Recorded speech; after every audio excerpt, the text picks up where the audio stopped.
আমি টাকা দিতে পারবো না। যদি তোমার কাছে টাকা থাকে তাহলে তোমার টাকাই আসো, কারণ ও তো ছেলে, ওকে তো আর রান্নাঘরে যেতে হয় না। রান্নাঘরে তো আমাদের মতো মেয়েদের যেতে হয়। সত্যিই পাস্তাটা দারুণ হয়েছে, দারুণ রান্না হয়েছে পাস্তাটা। আর দুষ্টুর বলো মামা।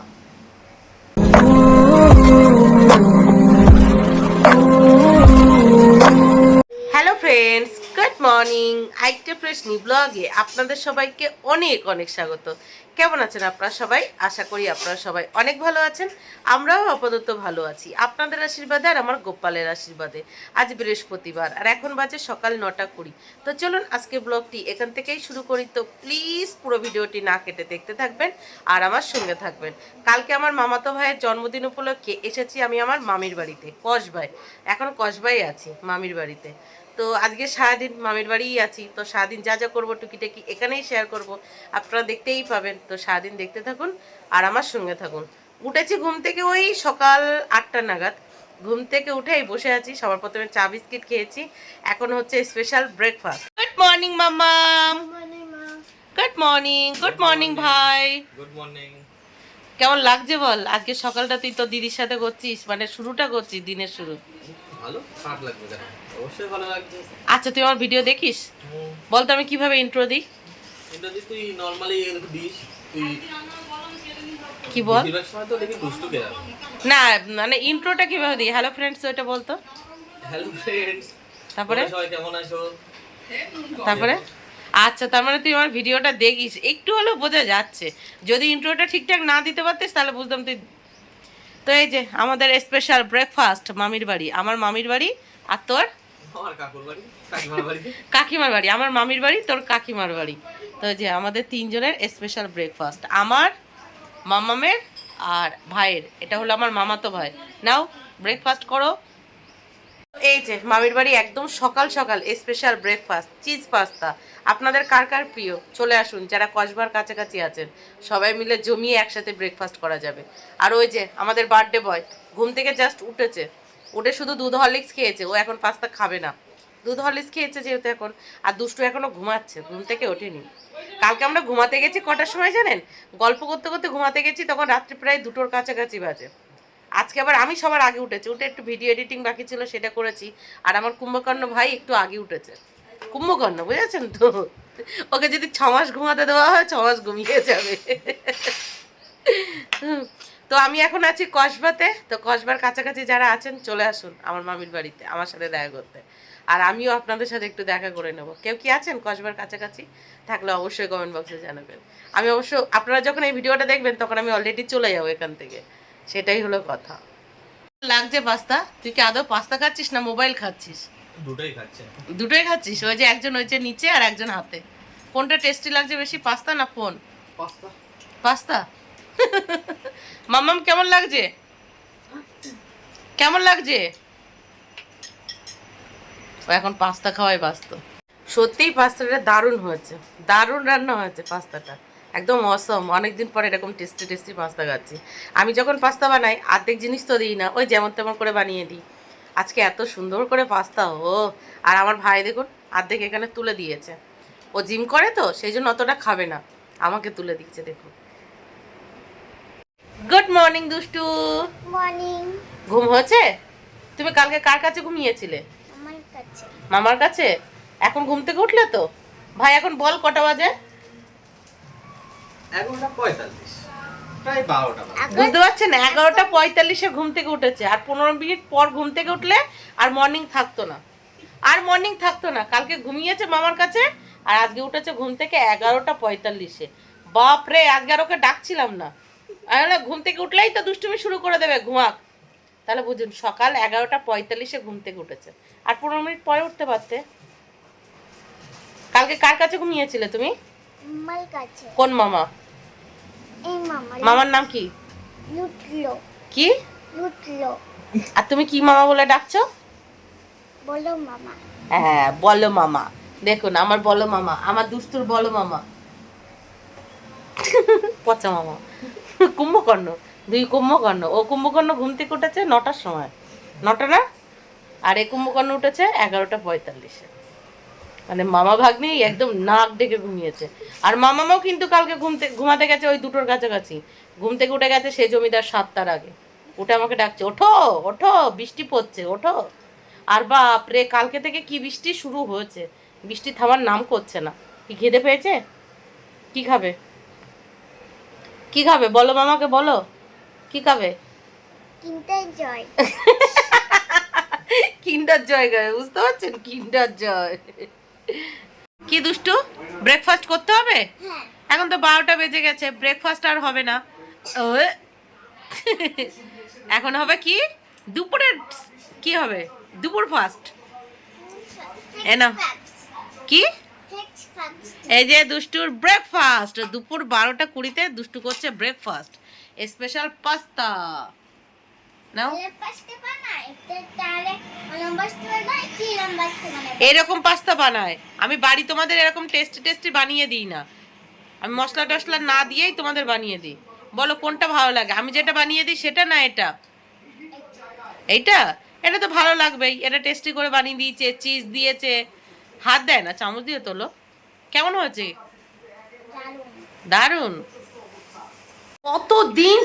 কতদিন পর বলা ভুল হবে, কত বছর পর, সকাল থেকে এখন দুপুর 2টো বাজে, একটাও কাজ করতে হয়নি।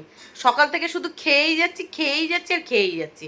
ঘুম থেকে উঠে সবার প্রথমে চা খেয়েছি, মানে মুখ ধোয়ার আগে চা আর বিস্কিট খেয়েছি, তারপর পাস্তা খেয়েছি, তারপরে কেক খেয়েছি, তারপরে কোল্ড ড্রিঙ্কস খেয়েছি, তারপরে 2 মেয়েকে সাথে নিয়ে চান করতে ঢুকেছি, 3জন মিলে চান করে এই যে বসেছি। আর শুধু গল্প করেই যাচ্ছে, গল্প যেন আর শেষ হচ্ছে না।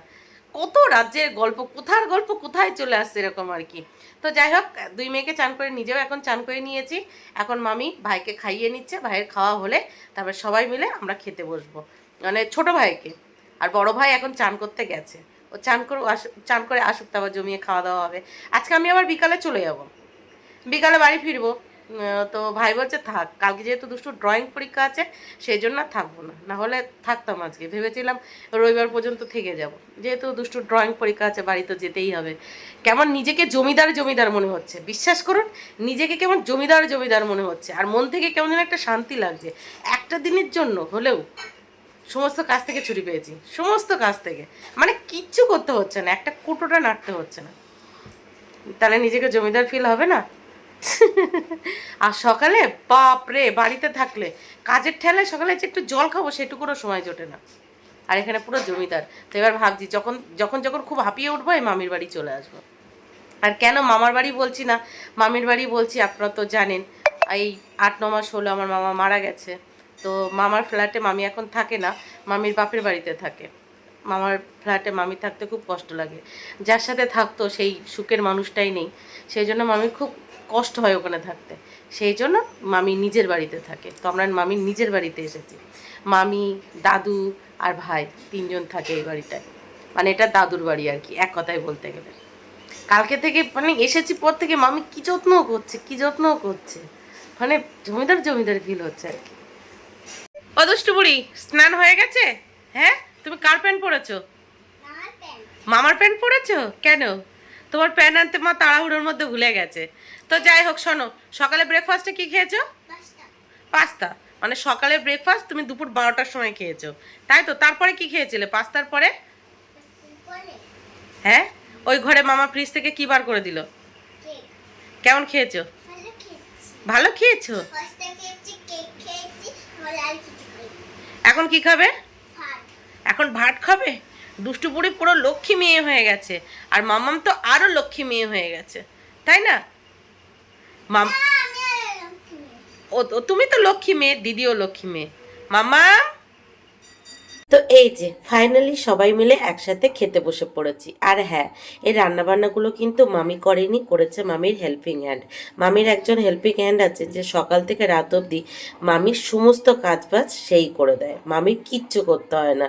মামি শুধু নিজে থেকে এই খাবারটা বেড়ে খায় আর ভাইকে দেখাশোনা করে, আর বাদবাকি কাজবাজ করার জন্য মামির একজন হেল্পিং হ্যান্ড আছে। তো সেই হেল্পিং হ্যান্ড যে রান্নাবান্নাগুলো করেছিল, সত্যি এক কথায় অসাধারণ খেতে হয়েছিল, অসাধারণ। সকাল থেকে নিজেকে কেমন যেন জমিদার মনে হচ্ছে, একটার পর একটা খেয়ে তো যাচ্ছি। খাওয়া দাওয়া করে উঠে এই জাস্ট সবাই বসেছি, আমার ভাই আমার হাতে আইসক্রিম ধরিয়ে দিয়েছে। এই যে আমি একা খাচ্ছি না, আমার সাথে ও খাচ্ছে। এই যে কেমন লাগছে? ভালো। তোকে কি জমিদার মনে হচ্ছে, মানে ফিল করছিস? বাড়িতেও জমিদারের মতো থাকিস না? কারণ ও তো ছেলে, ওকে তো আর রান্নাঘরে যেতে হয় না, রান্নাঘরে তো আমাদের মতো মেয়েদের যেতে হয়। আমরা কি কোন কাজটা করে দিচ্ছি? আমি আমি বলেছি কি, আমি বলেছি কি যে এখানে আমার জমিদার জমিদার ফিল হচ্ছে, তাই বলেছি তো। হ্যাঁ, আর ও ও আমি ওকে জিজ্ঞাসা করেছি, ও বলছে না আমি বাড়িতেও জমিদারের মতো থাকি। আমি বলেছি আমার বাড়িতে রান্না বান্না করে সংসারের সমস্ত কাজ বাজ গুছিয়ে মেয়েদের সামলে তারপরে গিয়ে ভাত জোটে মুখে, তাহলে আমার বাড়ি কি জমিদার মনে হয়? বাড়িতে আমাকে চাকরানি চাকরানি ফিল আসে। আর তোর বাড়ি কোন কাজটা করতে হয় বল? আমাকে বাজার যেতে হয়, জিনিসপত্র নিয়ে আসতে হয়। ঘোড়ার ডিম, তাও কি মানে বাড়ির সামনে থেকে এক পা যাবে, বাইক ছাড়া যাবে না। একটা কোনো কাজ করতে পারলে কষ্টে করে ফেটে যায়, যেহেতু মায়ের ছেলে, মেয়ে তো না। আর মেয়ে মানে তো মায়েদের কাছে বোঝা, মানে কিছু করলে এই দুষ্টুমি করছিস তোকে কিন্তু বিয়ে দিয়ে দেবো। তো যাই হোক, আইসক্রিমটা সামনে রেখেছি, আইসক্রিমটা গলে যাচ্ছে। আর আজকে হ্যাঁ একটা বিশেষ দিন হতে চলেছে, কারণ আমার ভাই আজকে আমাকে মোমো খাওয়াবে ওর নিজের টাকায়।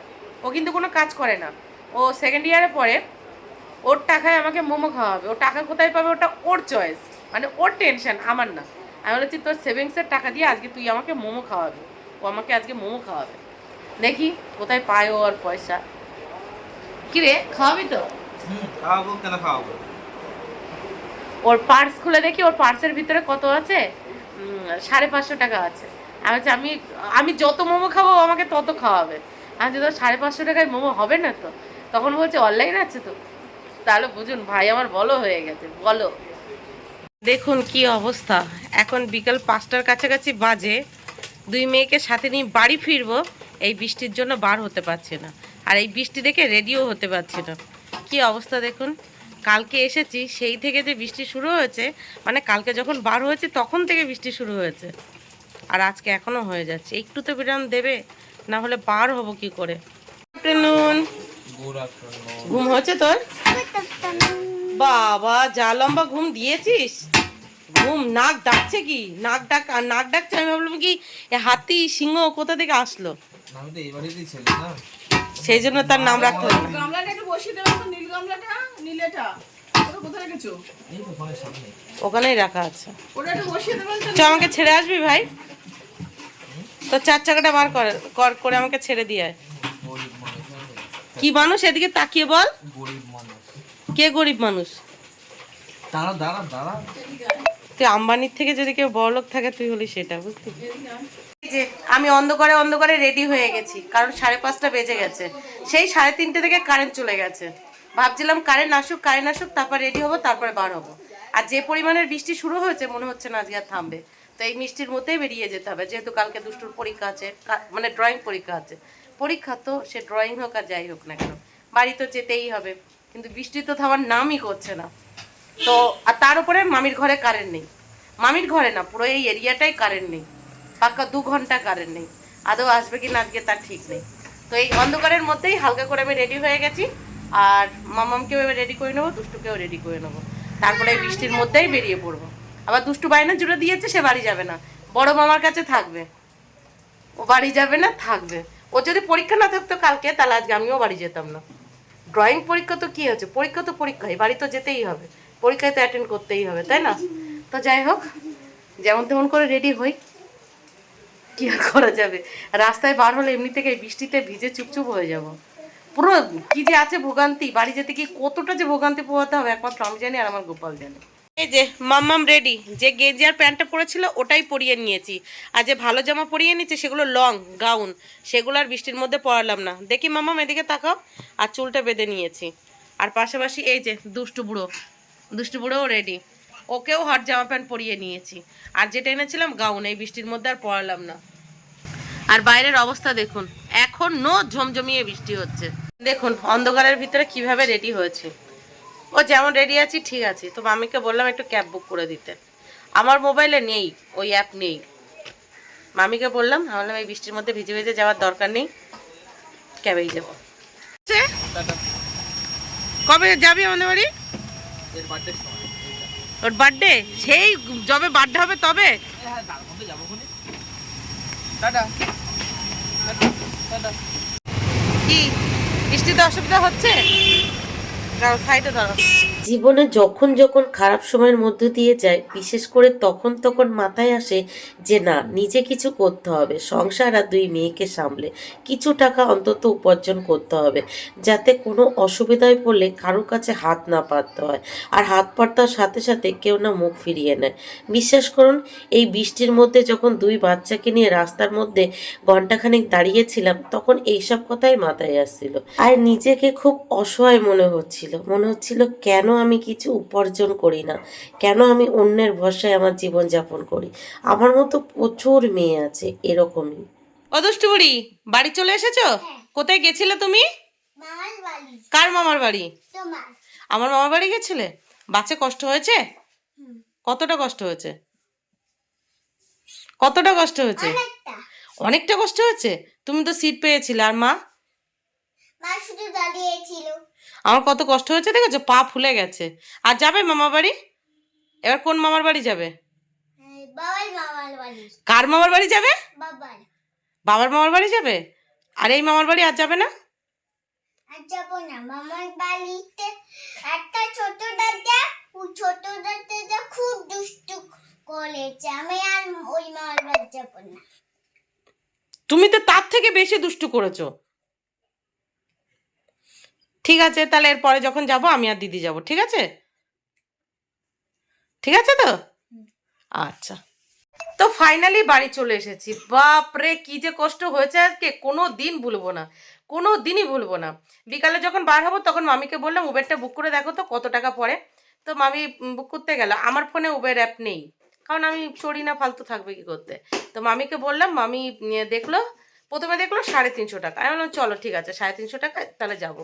তাহলে কিছুক্ষণ পরে বার হয়ে 15 মিনিট পরে উবের বুক করতে গিয়ে দেখে সেটা হয়ে গেছে 490 টাকা। আপনারা বলুন এইটুকু 490 টাকা আসা সম্ভব? তারপরে মিস্টার প্রদীপকে ফোন করলাম, আমি বললাম যে ভীষণ তো বৃষ্টি হচ্ছে, তারপরে দুটো বাচ্চা, আর আমার শরীরটাও তো ঠিকঠাক নেই, তাহলে কি আমি উবেরে আসবো? ও আমাকে একদম পরিষ্কার ভাষায় বলে দিল, আমি টাকা দিতে পারবো না, যদি তোমার কাছে টাকা থাকে তাহলে তোমার টাকাই আসো, আমার কাছে অত টাকা নেই, অত টাকা সত্যিই নেই। আর আমার যে টাকাটা উনি হাত খরচে দেয় সেই টাকা যদি আমি বিলাসিতা দেখাই তাহলে আমার সারা মাস চলবে না। তো কি করলাম, বললাম চলো বাধ্যতামূলক ওই বাসেই যাই। আসলাম বাস স্ট্যান্ডে, দাঁড়িয়ে আছি তো দাঁড়িয়ে আছি, ভাই ছেড়ে দিয়ে গেছিল, ভাই ছেড়ে দিয়ে গেছে, মানে সে বাস আর আসে না, আর যে কটা বাস আসছে পুরো প্যাকড আপ। তারপরে একটা বাস আসলো, মোটামুটি ওঠার মতো উঠলাম, ওঠার পরে দেখি সেই বাসটায় আর নিঃশ্বাস নেওয়ার জায়গা নেই, মানে দুই মেয়েকে নিয়ে ঢুলছি। তা কিছুক্ষণ আসার পরেই 15-20 মিনিটের মধ্যেই গোপালের আশীর্বাদে একটা সিট পেয়েছি, তাও জানলা সাইডে। তো মামাম বসেছে আর দুষ্টু কোলে, আর ওদের ওদের সামনে আমি গার্ড হয়ে দাঁড়িয়ে আছি। এ মারছে ঠেলা, ও মারছে গুঁতো, এই করতে করতে শেষমেশ এই বাড়ি এসে পৌঁছেছি। অটো স্ট্যান্ডে এসেছি, বেহালা অটো স্ট্যান্ডে, সেখানেও কি লাইন, পাকা 40 মিনিট অটো লাইনে দাঁড়িয়েছিলাম। পটাপট 3টে অটো চলে এসেছে, তারপরে মানে লাস্ট যে অটোটা আমরা উঠবো, আমাদের আগে দুজন ছিল আর আমরা দুজন, সেই অটোটা আসতে 40 মিনিট লাগিয়ে দিয়েছে। তো বাড়ি এসে ঝটপট করে চেঞ্জ করে হাত মুখ ধুয়ে এই বসেছি, এখন রান্নাঘরে যাব, একটু চা করব, চা খাবো, তারপর কি করব কি না করব দেখা যাবে। এখন কিন্তু রাত্রি 8:20 বেজে গেছে, তাও চা খেতেই হবে, কারণ মাথায় বৃষ্টির জল পড়েছে, আমার মাথা যন্ত্রণা শুরু হয়ে গেছে, আর চোখ মুখের অবস্থা দেখেছেন কেমন হয়ে গেছে। তো সব মিলিয়ে চলুন আজকে ব্লগটি এখানেই শেষ করছি। আর দুষ্টু এসেই দেখুন মিস্টার প্রদীপও বাড়ি চলে এসছে, ওই যে কালকে যেহেতু ওর ড্রয়িং পরীক্ষা, তো ড্রয়িংয়ের একটু ওই সবই দেখাচ্ছে। তো আমি চলুন যাই রান্না করে। টাটা, গুড নাইট, সবাই ভালো থাকবেন, সুস্থ থাকবেন, দেখা হচ্ছে কালকে থেকে।